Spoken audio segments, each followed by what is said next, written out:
you were so gracious to email me the PDF, and I was reading it, and I was like, I had to include in this conversation a couple of quotes from your book because I love them. So let's start tonight's discussion with one of them, and you can just give a comment because I love this.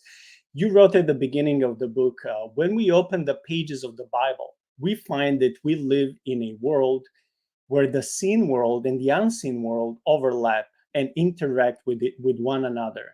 And make no mistake about it, the unseen world isn't just some abstract idea, which reminded me many times when we talk about heaven and hell, we think about something up and down. And when Mhm. we think about, oh, when we die, we'll go to heaven, we always think about, something that is so abstract and so far. We don't see always um, this reality of God, angels, demons, territorial beings, fallen Elohim. We don't always see them as something that is present here and now. This is the unseen world, as realistic as our world, and these two Mhm. worlds just uh, interfere with each other all the time, 24/7. It's Mhm. not, oh, this is just another dimension. So, can you please, give some comment about this quotation, please? Yeah. And, again, a lot of this is rooted in my experience that for a lot of people, the idea of an unseen world, it's just an abstract idea. It's a lot of what you talk about. Heaven is up, hell is down. Um, and, there's not a lot of interaction with those things. Whenever you ask a lot of Christians, do you have a category for angels?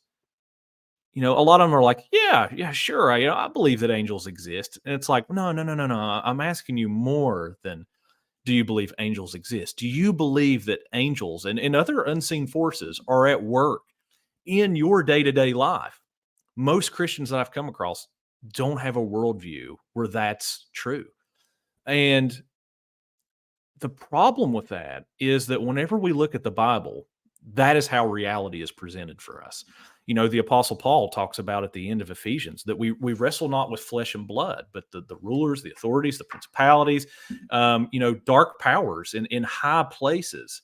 And, and I think that if we understood that we wrestle not against flesh and blood, but against these powers of spiritual darkness, it would make so much sense of some of the things that are going on in the world for us. And so, that's really what I'm aiming at with that quote is that for a lot of us, the idea of an unseen realm where there are beings at work 24/7, nonstop for ages now. Like it's a very abstract idea for a lot of people. And it doesn't need to be. And actually, what we need to do is begin recovering this enchanted view of reality that the Bible gives to us. So.